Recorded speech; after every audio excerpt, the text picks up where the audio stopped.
আসসালামু আলাইকুম। তৃতীয় শ্রেণীর শিক্ষার্থীরা, আজকে তোমাদের জন্য নিয়ে আসলাম 2026 সালের বাংলা সাজেশন, প্রথম প্রান্তিক মূল্যায়ন।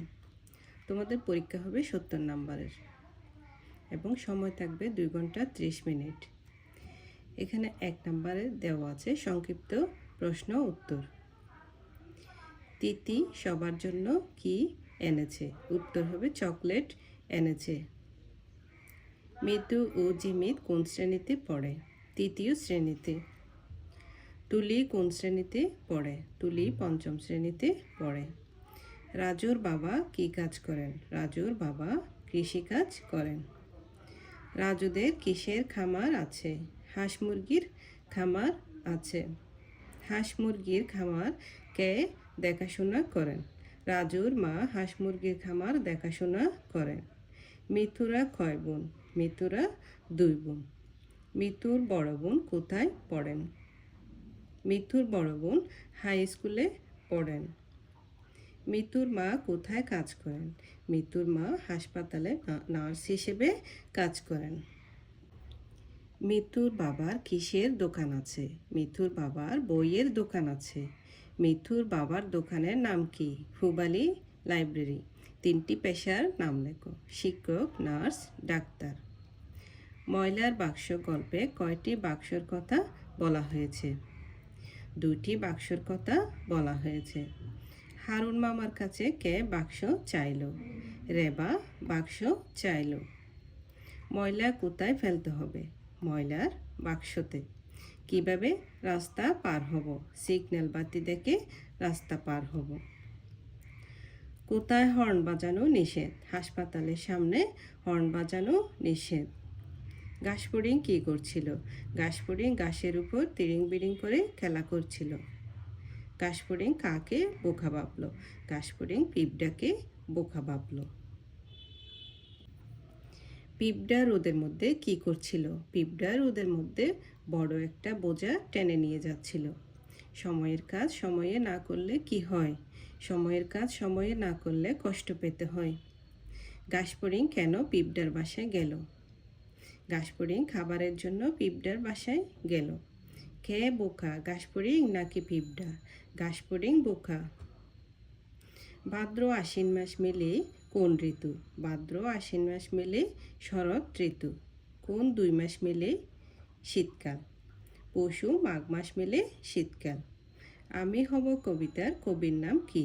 কাজী নজরুল ইসলাম। খোকা কি হতে চায়? খোকা সকালবেলার পাখি হতে চায়।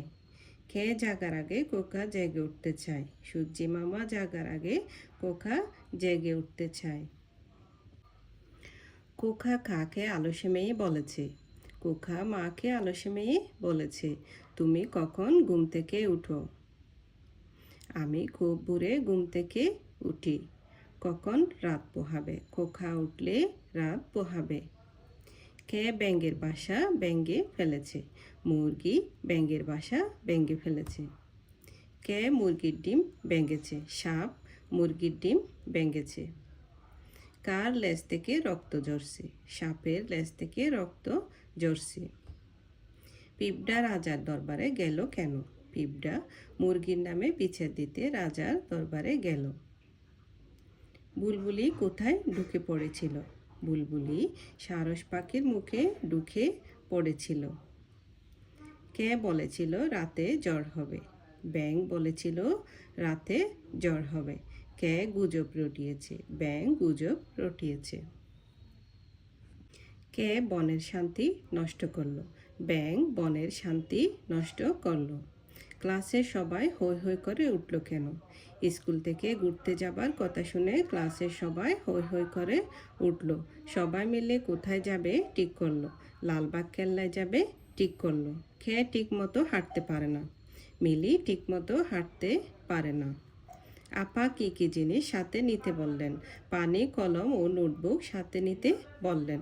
কাকে সবার নাম লিখে রাখার দায়িত্ব দেওয়া হয়েছিল? রাজুকে সবার নাম লিখে রাখার দায়িত্ব দেওয়া হয়েছিল। লালবাগ কেল্লায় কি কি আছে? মূল ফটক, ফুলের বাগান, পরিবিবির মাজার, 3 গম্বুজ মসজিদ, টিলা, পুকুর, দরবার হল, জাদুঘর, প্রাচীন আমলের পোশাক, প্রাচীন আমলের অস্ত্র, প্রাচীন আমলের মুদ্রা। তিতিদের বাড়ি কোন গ্রামে? তিতিদের বাড়ি ঢাকা থেকে দূরে অচিনপুরে। কোথায় পাখিদের মেলা বসে? নদীর চরে পাখিদের মেলা বসে। নাদের চাচা কি করেন? নাদের চাচা নদীতে মাছ ধরেন। তিনি জেলে। দূর থেকে কি দেখা যাচ্ছে? দূর থেকে মসজিদের মিনার দেখা যাচ্ছে। তিতির বাবার বন্ধুর নাম কি? মধুপাল। মধুপাল কি কাজ করেন? মধুপাল মাটি দিয়ে শখের হাঁড়ি বানান।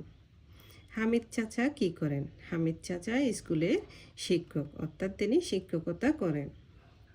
মাছরাঙা কোথায় বসে আছে? মাছরাঙা নলকাগড়ার জুপে বসে আছে। নাদের চাচা জুড়িতে কি কি মাছ ছিল? নাদের চাচার জুড়িতে পাবদা, পুঁটি আর একটা মাঝারি আকারের বোয়াল ছিল। তিতি কেন পাখিদের জন্য ভাবছিল? হঠাৎ ঝড় শুরু হওয়ায় তিতি পাখিদের জন্য ভাবছিল। এবার আছে শব্দের অর্থ। শব্দার্থগুলো একটু আমরা দেখে নিচ্ছি। বন্ধু শব্দের অর্থ প্রিয়জন। পঞ্চম হচ্ছে 5-এর পূরক। ফসল অর্থ শস্য। খামার পশুপালনের জায়গা। প্রতিবেশী পড়শি। নার্স অর্থ সেবিকা। পেশা অর্থ জীবিকা অর্জনের বা জীবিকা নির্বাহের উপায়। স্বাধীনত্ব মুক্ত। বিশ্ব অর্থ পৃথিবী। দিঘি অর্থ বৃহৎ পুকুর। আত্মীয় অর্থ স্বজন। স্মরণ অর্থ মনে করা। ব্যয় অর্থ খরচ। সাহায্য অর্থ সহায়তা। তীব্র অর্থ প্রবল। নিষেধ অর্থ বারণ। সিগন্যাল সংকেত। পরিচ্ছন্ন অর্থ পরিষ্কার। সঞ্চয় অর্থ জমা। কষ্ট অর্থ দুঃখ। বোকা অর্থ নির্বুধ বা বুদ্ধিহীন। ক্ষুধা অর্থ ভোজনের ইচ্ছা। জিজ্ঞাসা কৌতূহল বা জানার ইচ্ছা। পোহাবে অর্থ রাত শেষ হয়ে সকাল হওয়া। সূর্য অর্থ সূর্য। আলস্য অর্থ অলস। অশান্তি অর্থ শান্তির অভাব। আঘাত অর্থ ব্যথা। গর্ত অর্থ গহ্বর। সিপাই অর্থ সৈনিক।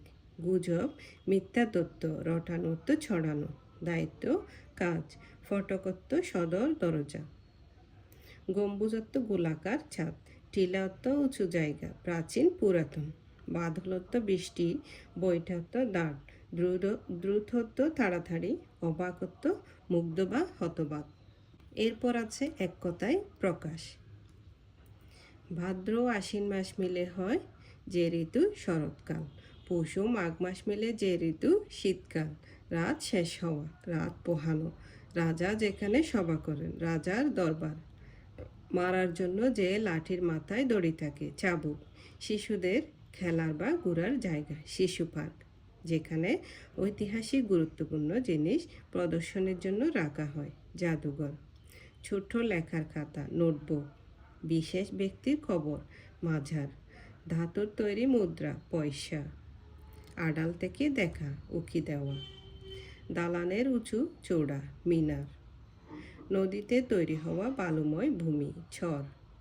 নলের মতো লম্বা ঘাস। নলকাগড়া। কুমারেরা যেখানে একসাথে বাস করে। কুমারপাড়া। ছবি আঁকা রঙিন হাড়ি। শখের হাড়ি। চারিদিকে পানি দিয়ে ঘেরা ভূখণ্ড দ্বীপ। এখানে যুক্তবর্ণগুলো দেওয়া আছে, তোমরা যুক্তবর্ণগুলো একটু দেখে নিবে।